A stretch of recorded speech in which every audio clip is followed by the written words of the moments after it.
My thoughts, my opinion. Sports Podcast. Yo, what it is? Welcome back to another episode of MTMO Sports Podcast, dog. Man, whew, yo, I got a dope episode. I'm trying to tell y'all. Y'all always know I'm always kicking that dope topics. You feel me? So this episode we'll be talking about my guy, my man, my second favorite NBA player, man, Melo, is finally retired from the NBA, man. So I'm gonna give my opinion on that and give my favorite game. You know what I mean? My favorite all time for Melo. You feel me? Gonna be talking about Dillion Brooks also and how the Memphis Grizzlies went on here and released him. Gonna give my opinion on that. And of course, I gotta give y'all that NBA playoff update because the finals is set. The finals is here. I'm gonna give my prediction of who gonna win the finals also. You feel me? But my Lakers is not in. You know what I mean? But anywho, you know what I mean? Enough with that. Let's get this show rolling. Let's go. All right. We're gonna start the show off, man, with paying homage, paying respect to one of the NBA greats, man, one of the legends, man. And I was truly blessed and appreciative to able to watch this man play his whole NBA career, man, and a little bit of his college career too, even though it was just a spell 1 year. As we all know, Carmelo Anthony, stay mellow, has now retired from the NBA, man. And my opinion, and I'm pretty sure everybody is going to agree with me on this, Melo is a Hall of Famer. Put him in first ballot. Doesn't matter who is doesn't matter who's in that class with him. That or whoever when he retired. He belongs first ballot Hall of Fame. No questions asked. I don't care if he don't got a chip on underneath his belt. I don't care. It's a lot of greats that's a Hall of Famers that doesn't have chips underneath their belt. But let's just make this clear that Carmelo Anthony deserves to be in a Hall of Fame. Man, shout out to Melo, man. You know what I mean? Let's kick out some of his attributes that what he did in his NBA career. You feel me? He is a 10-time All-Star, a 6-time All-NBA, a 1-time scoring champ, a 4-time Olympic medal, 3-time gold, 1 bronze. He's the member of the 75th team, All-NBA anniversary team. He was 9th in all-time scoring just over 28,000 points. He was drafted by the Nuggets in 2003. Drafted number 3. Should have been number 2, but Detroit was stupid. You know what I mean? They was. Are you delusional? Do you suffer from a mental illness? Because I kind of think they do. But, you know what I mean? Hey, the Denver Nuggets got lucky by drafting Melo, man. And like I said, once they drafted Melo, man, it's Denver Nuggets franchise started moving up. You know what I mean? Started trending to be a championship contender team. Now, it wasn't just all Melo that was on that team that actually made them, you know, a championship team. It was other key pieces like a Kenyon Martin, the Marcus Camby, Chauncey Billups when his time came, AI when his time came, and Nene, you know, and I'm pretty sure there's other players I can't really think of top right now, but it was some great key players that was with Melo during his time in Denver, and he also had a good coach at the time, and George Karl. George Karl brought everything out of Melo, in my opinion, once Melo was drafted to the Denver Nuggets. And once Melo got that, man, in my opinion, I still believe, no disrespect to LBJ, man, and what he did his rookie year, but I still believe Melo should have won Rookie of the Year. Maybe I'm being biased just because, you know, he's kind of from here, you know what I mean, from Baltimore a little bit. He played his high school ball here at Towson Catholic, you know, and Oak Hill also. So, you know what I mean, it's a little bit of bias there also, but at the same time, man, I still believe that Melo had, you know what I mean, just coming off a national championship, where LeBron didn't even go to college. I'm not even sure if he. I'm pretty sure he might have won high school state champion, but still going through college and winning a national championship. That should have brought a lot of buzz. And if I'm not mistaken, I believe the Denver Nuggets still made it to the playoffs on Melo rookie year. You know what I mean? Need to dig back a little bit on that history, but I still believe that Melo should have run rookie of the year. But like I said, there's no shade to LeBron. I believe that year you really couldn't go wrong who was going to win rookie of the year, whether it's Melo or LeBron. Just know that it most definitely couldn't have been Darko Milicic, boy. Don't know what Detroit was thinking about going to get him, man. But anywho, man, Melo during his time, and he's also, he was a McDonald's All-American also too. But during his time, like I said, he scored over 28,000 points. He was averaging, and he ended his career in averaging 22.5 points a game. That's dope. That's how you go out. That kind of showed that he really didn't have a decline. That shows that even if he had a little bit of a decline, it was not much of a big step, really, because he came in. I believe he was averaging like his rookie. I mean, throughout his career, he was probably averaging, especially when he got to New York, was probably up in the 25, 26 range.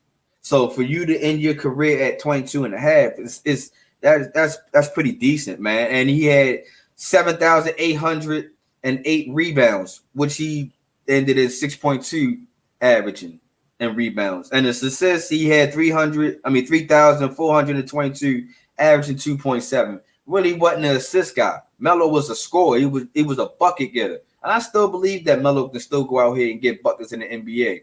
I still believe that he should have been on a team roster throughout his time that he wasn't on the team roster. I believe that Melo was still better than some of these players in the NBA. You heard DeMar DeRozan came out and say that about 85-90% of these players in the NBA really is not all that. It's really somewhat, you can just say, trash. You know what I mean? So they most definitely can tell them that they are not that guy.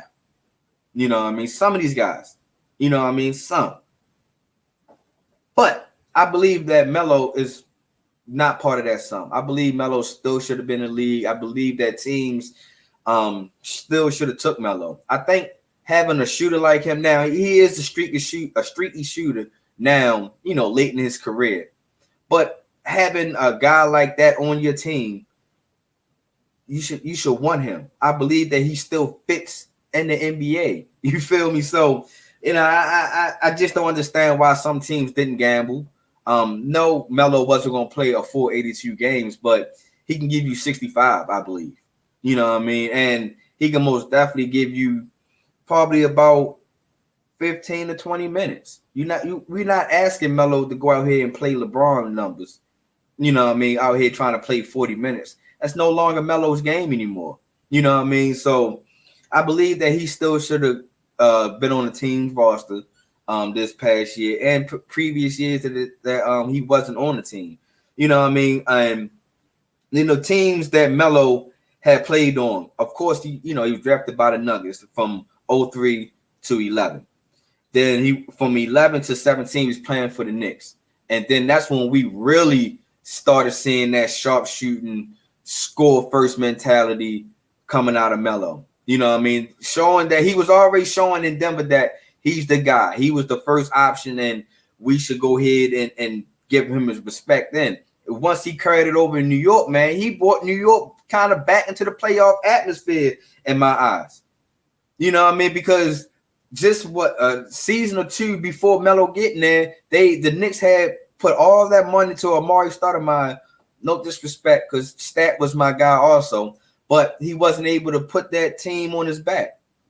It was Melo, once he got there, was able to put that team on his back and was able to put New York into playoff position and almost can talk about maybe a championship contention team. Now, only reason why you can say that is only because of who Melo and Amari Stoudemire was at that time. But far as the team that they was built around them, you can't really say that was a championship team. But you would just think that Amari and Melo, that type of team, that is the championship team. And then, J.R. Smith wound up following him to New York, coming from Denver also. So, it was most definitely a second round team at best. Maybe stay healthy and hopefully Melo can really light somebody ass up in the playoffs. Maybe you can make the Eastern Conference Finals, but the Knicks never got there. There was just pretty much a second round team. And then, with bad ownership and bad GM during that time, man, the Knicks really couldn't get nobody else to really come there and to help Melo out. But I think that his time in New York was great. It wasn't as impact. Well, I'm not gonna say impactful. Wasn't as what's the words I'm looking for? It wasn't as big as how he was in Denver, because when he got to Denver, he went to the Western Conference Finals. But being in New York most definitely had opened some eyes that Melo was still that guy, can still be that number one target, and can maybe lead your team into the playoffs. But after his stint with the Knicks, a lot of teams was kind of second guessing Melo. Melo felt like he was still the guy. He could still be the number one option, and he still should be on the starting lineup. So he gets the Oklahoma City Thunder, where he plays with Russ and PG-13. Not a bad team to play with, but that team also had high hopes, but really couldn't reach team's expectation. You feel me? They was a playoff team, yes, but you can just tell with the dysfunctional of the coaching that was there. Russ was still saying that he was the guy. Melo still saying that he was the guy. It wasn't really a recipe for success. You can just see that Melo was no longer the guy, really. You can see that Melo was just your spot up shooter, but he can still give you 15 to 20 points, especially on a hot night. But things didn't work out too well with the Thunder. He was only had a short stint there where he went to Houston, met up with Mike D'Antoni and played with James Harden, and it was that run and gun type offense. And also he only spent 1 year there because that time the windows was closing for the Houston Rockets, and they was trying to hurry up and try to make any type of adjustments they can possibly get to make sure that James Harden can try to get to the finals during that time. But I still believe that Melo still should have been on that team after that. But he wound up going to the Blazers after that, spending 2 seasons with the Blazers, playing with Dame Lillard, and also a playoff team also. So you can just see that everywhere that Melo went in the beginning of his career, almost towards the tail end, they was always pretty much fighting for a playoff spot or trying to be in the playoffs. You feel me? Most definitely that shout out to the Portland Trailblazers for giving Melo an opportunity, because that was the time that everybody was still chanting that Melo should have been on the team. That's where the NBA, in my opinion, started blackballing Melo and wasn't letting Melo, compete, because we all knew that Melo can still compete and still should have been competing. You know what I mean? So it's just that I never understood why Melo never had that opportunity before the Trailblazers, and why teams was trying to shut Melo out. Melo never did nothing bad off the court, really. His personal life is his personal life, but it never really reached nothing extravaganza and on the breaking news or anything in that nature. Melo was never a troublemaker in anybody's locker room or anything in that nature. So I never understood why teams didn't want to gamble on Melo anymore. But going towards, his last team, and I was pumped that Melo was actually becoming a Laker, man. But during that time, the Lakers was so dysfunctional. And I really couldn't enjoy Melo being a part of that Laker organization, man. It was just so much dysfunction. During that time, Frank Vogel was out here, coach, and he wasn't using players as I thought that how he should be using them. And also I just think that Melo got there a little too late. I think that during them times that he was with the Blazers, I think the Lakers should have went out and got him when teams was blackballing and didn't want to pick him up on the roster. I think that's the time that LA should have got him. During that time in the bubble, it would have been love. Melo would have got his first chip. You feel me? We wouldn't have been having this conversation of shit, he'd be one of the greatest of all time, not having a championship. But, you know, like I said, he was a Laker, and I enjoyed his time. Not really enjoyed his time as a Laker because, like I said, it was so much dysfunction going on there. But it was good to see Melo in that purple and gold. And that was his last team that he played with. So, you know, it was like a gift and a curse a little bit, because I still believe that that the Lakers should have gave him another opportunity, at least one more year. Two, I don't think that Melo should have been retiring this year. Even if he was retiring this year, he still should have been on a team so he can have a walk-off tour, just like the Kobe. You know what I mean? Just like how LeBron is going to have his farewell tour. Melo deserves to have that tour. But, you know what I mean?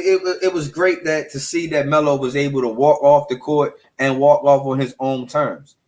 And it was really dope that now that he's really passing his legacy on to his son. And I believe that his son can carry that torch. And I believe his son most definitely will carry that torch.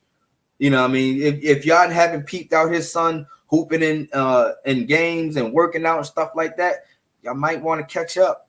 Because by the time y'all do catch up, main man is already going to be at his almost at his ceiling. But in my opinion, there's no ceiling for him. You know what I mean? I believe that it's an open coliseum. Sky's the limit. Shoot for the moon, land on the stars, or become one of these stars. You feel me? And I believe that's how his son will be, you know, coming from his, you know, his DNA from his dad. So, you know, that's just pretty much, you know, Melo career in my all in my aspect. And my all-time favorite Melo game is going to come from the Denver Nuggets, though. And it was that time that he made it to the Western Conference Finals.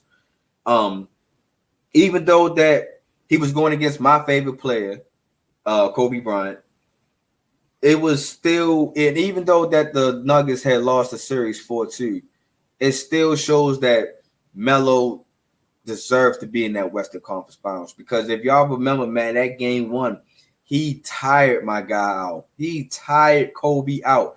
Remember, Kobe was hands on his knees, pretty much hunched over, giving an interview, saying that and praising Melo of how much of a dog that he is. And Melo is a dog. You feel me? And throughout that time, Melo was averaging 27.5 points, 4.8 rebounds, 3.7 assists throughout that series.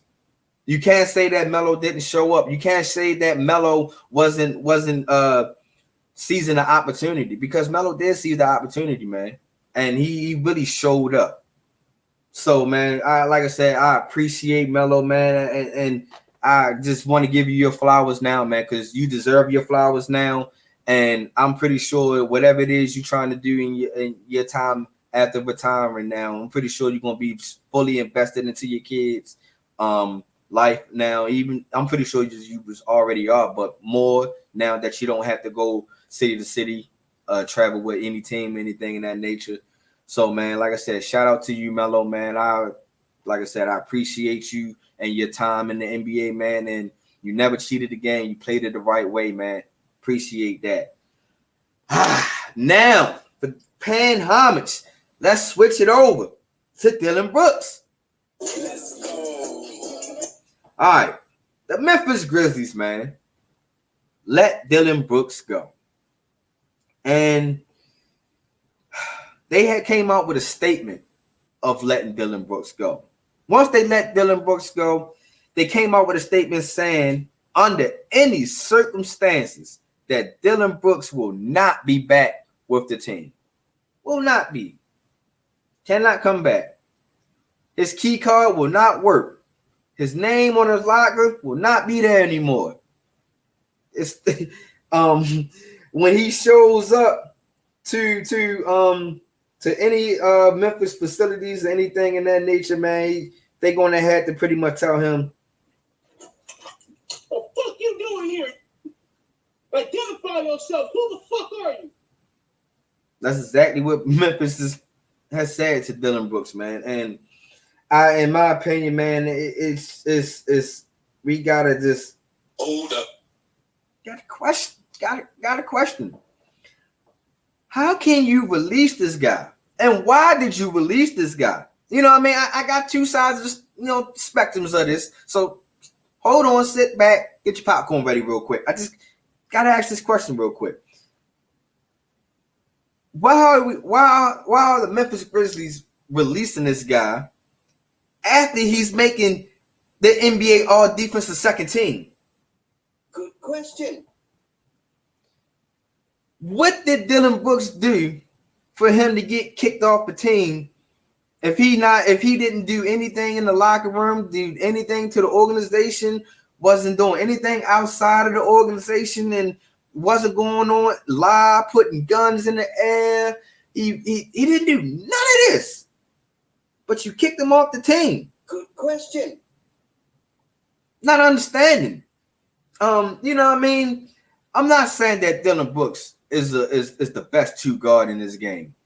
I'm not saying that Dillion Brooks is the worst two guard in this game. I'm not saying that Dillion Brooks is the worst player in this game. I'm not saying none of this.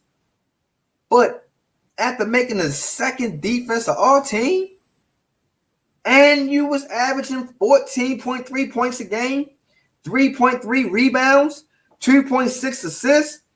Now your field goal and 3-point percentage was trash. Was trash this year. You was averaging 39% field goal percentage and 32% 3-point percentage. And this is all under 30-minute spell. But in 30 minutes, you can average 14.5 points. You know what I mean? It's the points is not really the issue, because we're not looking that Dillion Brooks was the star of the team. We didn't even think that Dillion Brooks was the second best on the team. You know what I mean? We looked at Dillion Brooks as a role player. You know what I mean? He plays his role. He plays defense. Sometimes a little bit over too aggressive, but that's who he is. That's how he made his identity in this game. We don't complain or cry or bitch or moan or anything about when Draymond Green plays aggressive, steps over that line. We applaud it. We love it. Now, I'm not saying that Dillion Brooks is Draymond Green, because Draymond Green, don't get me wrong, paid his dues. And y'all know I'm not a Draymond Green fan right now. You know what I mean? I still believe he got a little bit of suckerness in him, but another story, another time. But we applaud Draymond Green. We say, yeah, that's how the Warriors established that toughness and their identity. It's through Draymond Green. So how come when Dillion Brooks somewhat do it, it's a problem? You know what I mean? And we got everybody saying, oh yeah, he should be kicked off the team. You think you the man, and it's like, no. Like I said, I'm not saying that this guy is the best or anything in the nature, man. Because like I said, I'm not a big fan of Dillion Brooks. But wrong is wrong. And I think that the Memphis Grizzlies is wrong for cutting this man. Like I said, if there's any stories that's behind the news that they haven't put out yet, okay. You know what I mean? But I haven't seen nothing. And I sat and waited for a while to talk about Dillion Brooks. Dillion Brooks' situation happened right after the Lakers had put him out in the playoff, first round of the playoffs. We are now into the NBA Finals now. And I still haven't really seen anything about Dillion Brooks doing any dirt or doing anything wrong. But we kicked this guy off the team, though. He doesn't have a job. Now, like I said, Dillion Brooks is not the guy. He's not the best two guard, not the best anything. You feel me? He is a guy that was able to know his role and play his role. You know what I mean? Now, at times, should he be working on his offensive game? If he's not, I'm not saying that he's not, but his offensive game needs to take that next level. That offensive game should be you should be wanting teams knocking on the door since the Memphis Grizzlies had pretty much fired you. You know what I mean? But at the same time, man, I still believe that this guy should have a job in the NBA. You know what I mean? Yes, I still believe that he should have a job in the NBA. I still believe that Dillion Brooks should be on the team. He shouldn't have to go overseas to revive his career. Now, that could be the best option for him. That may be the smart option, maybe if he can't get into the NBA. But Dillion Brooks deserves to be on the NBA team, man. And that, like I said, it's just my opinion. Like I said, his offensive game most definitely gonna have to take another next level. He's gonna have to show you that he is a top something, a defender. You know what I mean? Or you know, you have to be the third option. You're gonna have to stop shooting so much threes. That's one thing. It's just my opinion. Stop shooting so much threes, my guy. Step in. You know what I mean? Learn how to dribble a little bit. I'm not saying you got to be the best ball handler. I'm not looking you to be Kyrie. But you got to be able to put the ball down, take 2 steps, either let it fly, or you're going to have to drive it hard to the hole. I believe if Dillion Brooks can add that to his package, I believe Dillion Brooks can be a solid 2 guard. You know what I mean? I believe that this is a little comparison. Not saying that this is who he really is, or I'm pretty sure a lot of people are going to be like, man, what are you talking about, Dad? But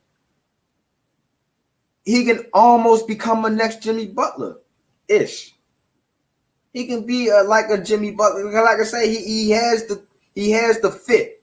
He has the mentality of it. He has the attitude of it. You know what I mean? What makes Jimmy so effective? He's able to put the ball down. He's able to play aggressive. He's able to play bully ball a little bit. He don't settle for 3-pointers. He's able to get into that midi. And if the midi ain't too good for him, he's able to get to the basket. And I think that's what Dillion Brooks should kind of look at. It works for Jimmy.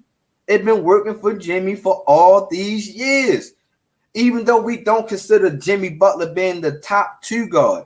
But when it comes to Jimmy buckets and clutch moments of what's happening, like what's going on in the playoffs now, it's not a bad idea to kind of mimic his game. You know what I mean? That's just how I feel about Dillion Brooks, man. And like I said, if it's some other news that needs to come out to show that Dillion Brooks was detrimental to the team, then correct me. But as of right now, in my opinion, with what I've seen, I think the Memphis Grizzlies was wrong for that. You know what I mean? I understand you're able to do whatever it is what you want with your employees at any given moment. You know what I mean? But I believe you should have a reason. And if your reason is because he thinks that he's the guy and he thinks that he's overshining Ja Morant or Desmond Bain or whatever, you know what I mean? It's bring the news out. Other than that, man, it's no way that we should be saying that this guy is unfair, should be having a job, anything in that nature, man. It just don't sit right with me. You know what I mean? And the team, I really can see Dillion Brooks maybe benefiting from something like this.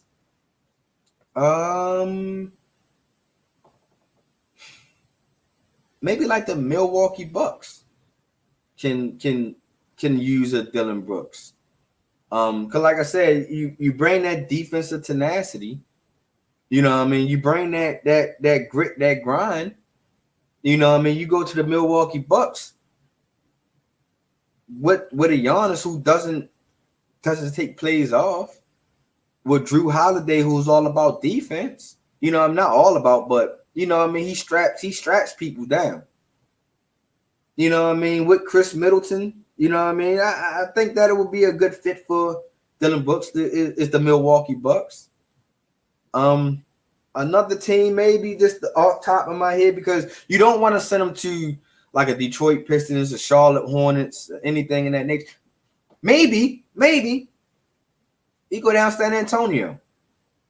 I understand you kind of tucking them, you kind of hiding them a little bit, but learning from Greg Popovich, because they are about to be on all-time high once they sign that number 1 draft pick in Victor. You know what I mean? It's already set in stone that that's who they're going to get. So maybe you can go down there, learn under Popovich, play the Popovich way. You know what I mean? Maybe that can kind of revive your career a little bit.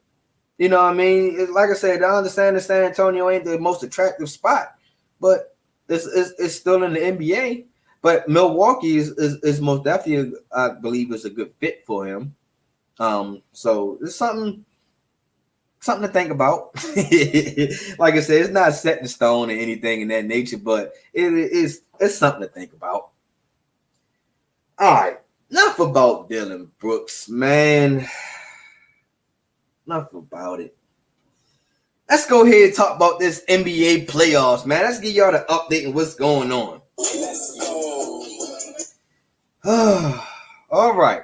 Let's start with the depressing news. My Lakers are no longer in the playoffs, y'all. Yep. We got swept. We got the brooms put out on us, man, and it had got me Emotional damage. Man, I just want to say, like, Wow. Man, and What it's do you mean by that? all of that. You know what I mean? It's just like, Damn. man, it's just I cannot see. I'm legally blind. all that. That's my emotions of it, man. And it's nothing to have an excuse. There's no excuses. You know what I mean? You know, I just believe that Denver was the better team. Denver had the better team. They was well coached. This was their year. And shout out to my man Kev. He kept on in our group chat, man, just kept on giving me Jokic news and just kept on giving me his stats and kept on saying, Dave, I don't know, Dave, Jokic is a big time player. He averaging a triple double. When he gonna average a triple double on y'all, and I kept saying, nah, no way. We got 80. You know what I mean? We got LeBron.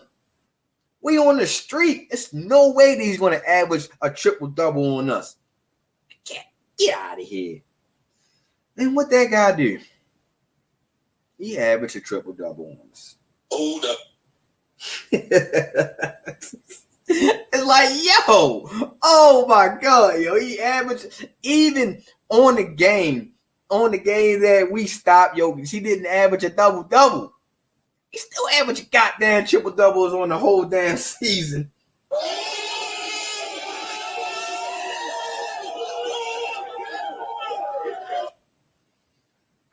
It was depressing, man. But no, on the for realness though, I gotta give Jokic his props. I understand that previous episodes and other stuff, conversations, I've been saying that Jokic wasn't a big time player. Jokic is not better than Embiid. Embiid is the best center, the best big man. I kind of got to retract my statement now. I really don't know who's the best big man. I understand that right now Jokic is leading because right now he got his team in the NBA Finals. He's a back-to-back of MVP. He's almost, you can say, a walking triple-double. He's almost standing right next to Russell Westbrook to be saying that Mr. Triple-Double. You know what I mean? And Denver's going to have to retire that number 15 twice, in my opinion. You're going to have to retire it for Melo, and then once Jokic is going to get done, you're going to have to retire for him too, man. Because, like I said, I wasn't a set believer yet, but now I see it. I see the light. I'm here. I am on the wagon, man. That he's possibly could be the best big man in the league. Now, what I can say is Embiid is the most dominant big man in the league, but Jokic is the best skilled big man in the league. You know what I mean? So it's like a 1A, 1B type thing. So I got to give my props up to Jokic, man, because he showed me some things in that series. That series that Jokic showed me that he was able to get up and down the floor way before AD. So all that conditioning, he's coming in the camp overweight and I think that's behind Jokic now. Just like how Anthony Davis was running behind Jokic. I like your funny words, Magic Man. So I that was one thing how the Denver Nuggets most definitely swept us, man. It's because of Jokic and how the Denver Nuggets was just running the floor. The Lakers looked like they had no legs. It looked like they was done. They was tired. You can see that the age of LeBron and, I guess you can say a little bit of age of AD or the injury of wear and tear on AD was slowing our guys down. You know what I mean? It looked like sometimes it wasn't competitive, in my opinion, man. And the Lakers not showing competitive. Now, I'm not saying that every game was a blowout, because if I'm not mistaken, there was no blowouts really. You know what I mean? It was big leagues, yes, but it was really the end score was never really a blowout. It wasn't like a 20-point, 30-point, anything in that nature. It was, some close games, some games that the Lakers had it right there and just couldn't take it. Just like game 3, I believe, when Jokic was in foul trouble and wasn't scoring as much. That was a game that we should have had, but shoulda, coulda. Couldn't stop Jamal Murray. Jamal Murray came alive. He lit us a lot. I don't even want to talk about Jamal Murray no more, but he came alive. You know what I mean? And that's all Jokic needed. Because I believe that if it was just a Jokic show, it could have went 7, maybe 6. Or it could have been in my favor what I was saying, that Lakers in 6. But for Jamal Murray to come alive, man, it was like, woo, that's what the Nuggets needed. You know what I mean? And then their role players came alive also. Aaron Gordon, Caldwell Pope, Michael Porter Jr. You know what I mean? It was what the Denver Nuggets needed and showed that they was the better team. And, I hate to say that Mike Malone was the better coach, right? The better coach during that series. Donovan Ham, you did one hell of a job. I appreciate everything and the adjustments you made, man, was okay. You know what I mean? But it is something that we can learn from. This is the time that we needed Dwight Howard, because that's where the Nuggets was killing us, was on the glass. Most definitely on the offensive glass, they was killing us. So we needed Dwight Howard. We needed another big man to come that can control that paint and grab boards. We was getting out rebounded. What was another? D'Angelo Russell, D'Lo. My guy didn't show up. I was one of the guys that was excited and pumped that you joined the team. You know what I mean? Because previously you was playing well. Now, you didn't play too well in that Warriors series, but you played good enough. At times you showed up when we needed you to show up. But you didn't show up in this series at all. And then you got the nerve to stay after games to put up shots that you didn't even put up in the game. Like, come on, dog. Something that had to change about this point guard position. Because like I said, at first, I was fully all in for D'Lo staying for another year. But I don't know now. If you can't show up in the times that we need you, and at that time, the biggest stage that we needed you, what are you there for? You know what I mean? At times you wanted to sit there and keep going around these picks and dancing around and doing all this cuteness shit, man. And then at times you didn't even look to score. You know what I mean? You putting up these wild 3-pointers. You know what I mean? Putting these 3-pointers off of a tip offensive rebound. And you want to hurry up and put it back up, other than setting the offense, setting the pick and roll where we was killing them at. No, you didn't do none of that. So I got some questions, but that's another topic, another time, man, about D'Lo. You know what I mean? Like I said, I was pumped to have him back. He showed that he matured enough and it was ready to be a part of this winning culture. But that what you did in the Western Conference Finals, dog? No, I don't like it. Not one bit, my guy. Not one bit. So, the Lakers got some questions on that one, man, and we gotta hurry up and figure that out quick. And then, did we actually see that Father Time finally really caught LeBron James, man? And that's a good question. I just think that foot injury slowed him down also. I think that playing all those minutes on that injury and at this age, man, it's not what LeBron needs. In my opinion, I don't think LeBron is the one anymore. He almost kind of knocked the two. I think we're going to have to bring another scorer in, somebody else that can play him and AD can kind of take over the game, but LeBron can control the pace of the game. LeBron can still give us 20, no doubt. At times, he probably can give you 20 plus. But for him to be the number one option now or the number two option all the time, it's time to find somebody. We got to get somebody down there that can carry that number two spot and strongly carry the number two spot. You know what I mean? It's time to create that bench. We're going to have to create a strong bench, like keeping Vanderbilt. I most definitely is up for keeping him. Malik Beasley can be trade bait a little bit. Hachimura Rui can stay. Him and Vanderbilt showed that they have spots on the team, in my opinion. Dennis Schroeder on that defensive side, my guy, you showed me something. I can give you another year. But as far as that starting point guard, man, nah, I don't know about you in that part. Because at times you pass up shots too. You're not really being aggressive, being a scorer. So, but on the defensive tip, you showed me that you was able to keep up with Steph. You was able to show me that you was able to run around with Jamal Murray. Now you wasn't able to contain these guys because of who they are, but you was able to show the grits and the grind, and able to go through the screens and the toughness a little bit. You showed me that's your game. That's who you are, and that's what we need. So that's three people I most definitely can count on them coming back. I would like to see them coming back. But times will tell. Off season will tell. Cap space, money will tell. You feel me? So, but like I said, the Nuggets was the better team. Nuggets deserve to be in the finals. There's no excuses about that. You feel me? So it is what it is. You feel me? Now let's go to the Eastern Conference Finals, where boy, it was drama. It was pretty much one of the best series that the NBA had to offer this playoffs, in my opinion. The Celtics and the Heat, man, they went this all 7 games. The Heat pulled it out 4-3. Game 7 was made the Celtics had to wave the white flag.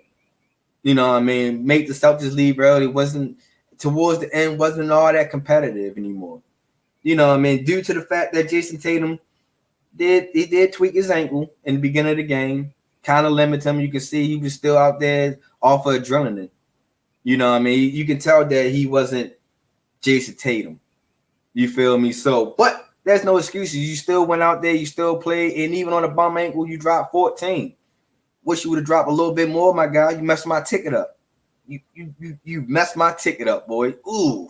But anyway, throughout that series, man, I seen something. I seen that this Boston Celtics taking a step back. You know what I mean? Because this Miami Heat team was the same team from last year.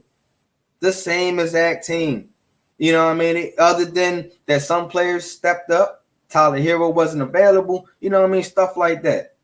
But this was the same exact team from last year. And the Celtics, almost the same exact team, but you added Malcolm Brogdon.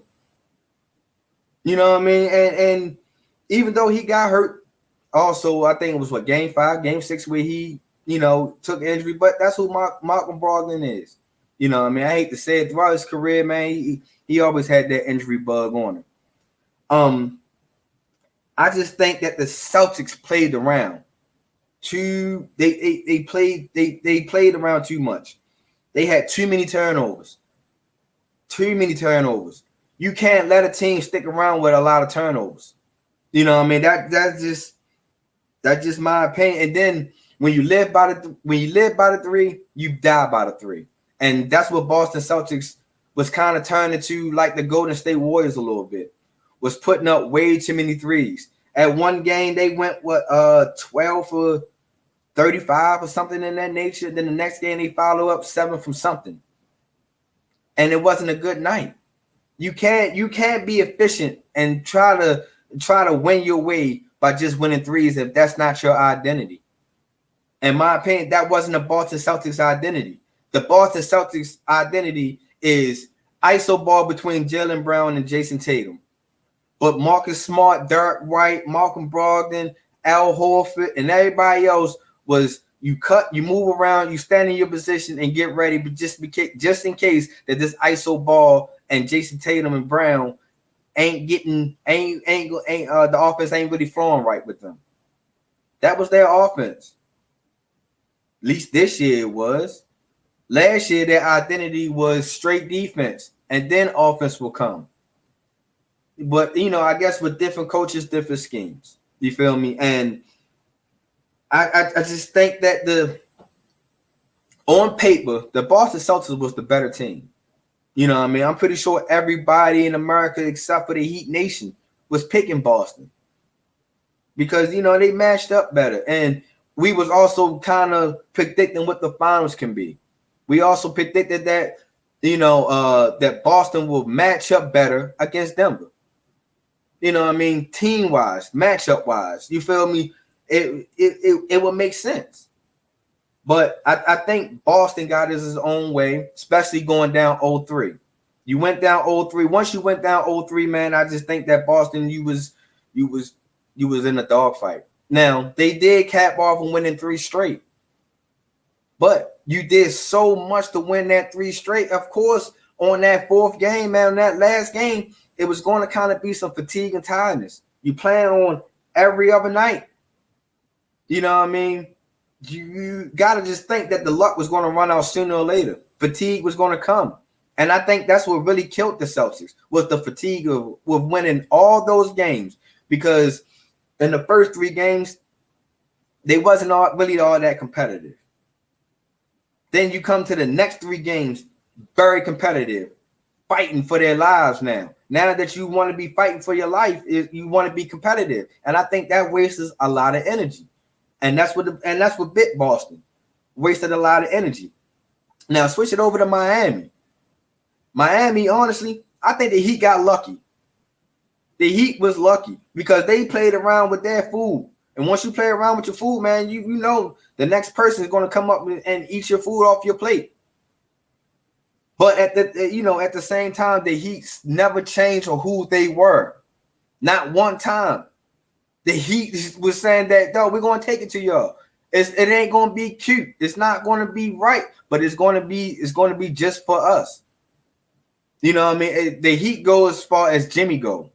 Long as it's Jimmy going, they're going. But, the one great thing that the Heat also found in this finals was Caleb Martin.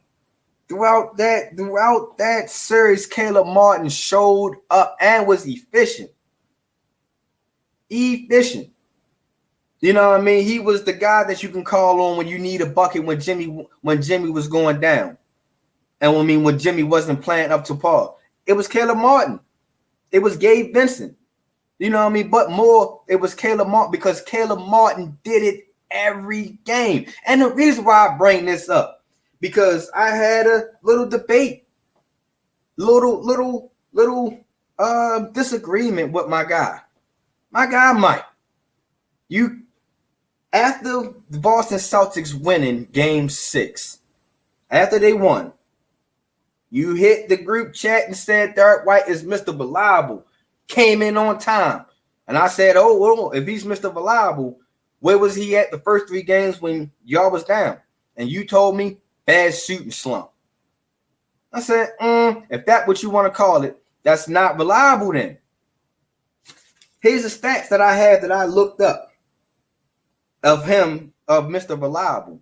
Now, game 1, he scored 11. Game 2, scored 11. Game 3, scored 9. Game 4, 16. Game 5, 24. Game 6, 11. Game 7, 18. And game 1, he was 66%. Game 2, 66%. And this is field goal percentage. Game 3, 33%. Game 4, 50%. Game 5, 72%. Game 6 and 7, 40%. And he averaged 14.3 in that series. And he was shooting 51%. Caleb Martin, game 1, 15. Game 2, 25. Game 3, 18. Game 4, 16. Game 5, 14. Game 6, 21. Game 7, 26. 54%, 68%, 63%, 66%, 41%, 53%, 68%, and the average, he averaged 19.3 points a game in that series, and he was a 60% throughout that series. Now, let me tell you the difference, because like I said, it's not bad numbers for D. White. And like I said, I'm not picking on D. White, but to call him reliable, if he was so reliable with his 66% field goal percentage, he only scored 11 points, which means that he's not reliable enough to take in more shots. You know what I mean? The scheme of not putting him in the offense enough to see if he can boost y'all. Because in that first 3 games, he only scored about 30-something points in those 3 games. And the first 3 games for Caleb Martin, he scored over 50 points. That's being efficient. That's being reliable. When Jimmy went off the floor, who was doing the scoring for the Heat? Caleb Martin.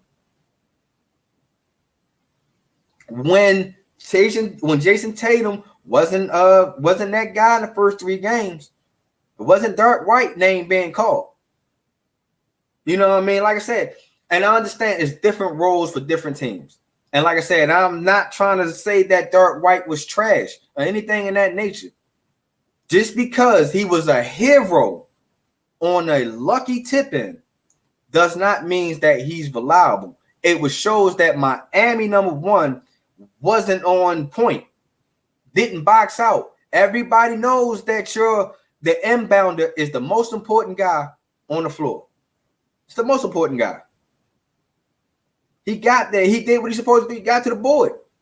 That's not being reliable. That's just being right there. He was just a hero for that game. And like I said, I understand. Me and my man Mike, we go way back like 4 flats on the Cadillac. And this is not me trying to call him out or anything in that nature. I'm just saying, my guy, to say that somebody's reliable, that means you're relying on him to show up every game. You're relying on him to run the offense or go through the offense. That's being reliable. Caleb Martin, in my opinion, was more reliable than Dirk White. Like I said, I keep saying, when Jimmy wasn't hitting, who was they calling to? Who was they going to? It wasn't Bam. You know what I mean? Just saying. You know what I mean? You know, still my man. But you can't call that guy Mr. Reliable, because if he was reliable enough, his 18 points did wonders in that game 7. His 40% shooting would have did wonders. It's not saying that it was bad or anything in that nature. Just wasn't reliable enough to get him past Miami. You know, that's just it. Caleb Martin, you balled out. And I believe that Caleb Martin is going to get the bag this summer. Miami got some thinking to do. you better think fast, man. You gotta think fast, because I think Caleb Martin has made a name for himself in the finals. This offseason, between him and Austin Reeves, they made a name for themselves. So we got to be prepared for that one. But back to the Heat, man, and like I said, I believe that the Heat got lucky. I honestly counted the Heat out in Game 7. Excuse me. I just felt like the Heat blew their chance in Game 6, and you just can't leave the door wide open for guys like the Boston Celtics to walk in, man. Luckily, you know what I mean, that the Celtics wasn't ready for the opportunity. You know what I mean? So it's just like the Heat, they got in. They in. Now that they in, it's going to be another tough road. It's going to be a tough road. And let me give y'all my prediction of the finals real quick before I wrap this up. I solely believe that the Nuggets will become champs this year. I believe that Jokic will be finals MVP. I think the series will go 4-2 Nuggets.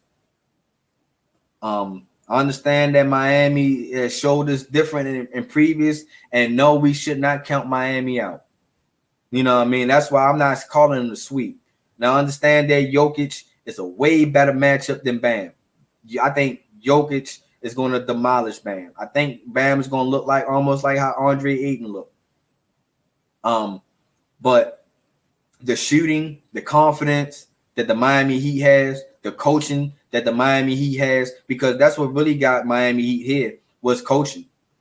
Their exposure, man, you deserve hats off to you. You coach, man. You coach this year. Nobody other than the Lakers, the Heat was another team that nobody really had. Nobody counted on them to make it to the finals. Nobody counted on the Heat make it out the first round for real. So for them to make it this far, man, Eric Spoelstra got to tip my hat off to you, my guy. But that's what's going to have Miami win 2 games. It's because of Eric Spoelstra and his coaching and how he's going to coach Jimmy Buckets and that team. So I believe that it's not going to be a sweep. It's not going to be an easy fight. And the Nuggets really got to hope that Jamal Murray is on too, because it just can't be the Jokic show. It's going to have to be a collective team to actually put Miami away. Because if you let Miami see any type of chances of getting in, getting a win in, Miami's going to take that advantage. And hopefully Miami can capitalize off that. So I think it's going to be a struggle the first 2 games because Miami been a dogfight throughout this whole playoffs. You know, and probably a little tired a little bit. You only had like a 2 days rest before you were able to, before the finals start. Nuggets has been resting. That can also bite the Nuggets also. But playing in Denver, and that altitude, man, we seen that it killed the Lakers. So it can possibly hurt the Miami Heat. Now Miami can go in here and still win out of these games in Denver. We got ourselves a series. But I kind of don't see it. You know what I mean? But who am I? So I most definitely see the series ending 4-2 Denver's way. Jokic's final MVP. And the Nuggets is out there hanging their band up, man. So it'd be pretty cool. You know what I mean? Pretty cool to see that. So as always, man, I appreciate y'all, man, for tuning into this episode, man. Just make sure y'all go tell a friend who can be a friend, who could possibly want to be a friend, that come on and join this ride, man, and come on and tune in, tap in. You feel me? Because MTMO, I'm here, dog. As y'all can clearly see, I'm on my 107th thought, yo. Whew. Been out here grinding, man. So let me go ahead and give out my shout out. You can catch me on YouTube and for all my audio listeners. I know a lot of people have been hitting me up saying, Dad, what's up with the audio? How come you ain't dropping on this and this? My audio is still available. It's just in a different location right now. If you down for here, listen to my audio, man. It's also in my links and my bios. That's on Instagram and stuff like that. Or you can also go to the Gryd Network. Click in, you know what I mean? Go to there, click on the My Thoughts, My Opinions section, and boom, audio is there. You can listen to any platform, you feel me? So my audio is still out here. You feel me? It's just that the network is taking care of the audio for me now. So if you don't don't want to see me, of course you want to do. Who don't? On YouTube, man, you can most definitely hit the links in the bio. Go to the Gryd. Check my audio out there, because that's where my audio at. And also, while I'm talking about the Gryd, man, make sure y'all go check out my network, man. Hey, dope. I'm trying to tell y'all, we is coming. We is knocking doors down, man. We is here. Check out the Gryd network, man, where we got plethora, so many other sports content on there, man. We got Clutch Sports. We got At the Bank. Y'all see the hat over there? At the Bank, you feel me? We got Commanders on Demand. We got so many different other podcasts and shows that y'all should just go there and check it out, man. Make sure y'all go check out my guys. Comment, subscribe, share, retweet, all that. You know what I mean? Show us some love. You feel me? Make sure y'all go there on the Gryd network to get all that. You feel me? Make sure y'all go check out my favorite ladies. As always, y'all know I gotta always shout y'all out, man. My favorite ladies, Locked In Sports, man. Make sure y'all go check out. I think they should be on 14, episode 14. 15 should be coming out soon, or they might be on 15 already. But anyway, just make sure y'all go check out my favorite ladies, Locked In Sports. Make sure y'all go follow all their social media platforms. Like I said, dope ladies, dope content. If you like the females kicking that sport-ish, check them out. Make sure y'all go check out my man Rod Uncensored Podcast and Rod Uncensored Network. Dope content, man. Dope guy. I'm going to be appearing on his show this upcoming Sunday. So make sure y'all tune in for that too. What else I got going on, man? For all the clothing apparel, man, you want join in, man, make sure y'all go to the Gryd Network or go to my link in my bios also to make sure y'all can get your hats, shirts, hoodies, whatever it is that you want to try to support, man. Just go out there and support. You know what I mean? What else I got out here, man? Oh, shout out to my man Eugene Campbell, man, for out here doing great community work and up in New Jersey, man. Shout out to, make sure y'all go follow his non-organization profit, man. Walk a mile in my shoes. Dope organization, man. Make sure y'all tap into that. Make sure y'all want to learn more about Mr. Eugene Campbell, man. Go back into my 105th episode. You know what I mean? 105th thought. Tune in and check in and see how he grind and came up out of New Jersey to be a professional player overseas, man. Just make sure y'all follow me. I'm on the move. I'm on the movement, dogs, and I want to make sure y'all tune in, y'all tapped in, man. As always, man, I appreciate y'all. Make sure y'all go tap in, man. And as always, check me out. Till next time.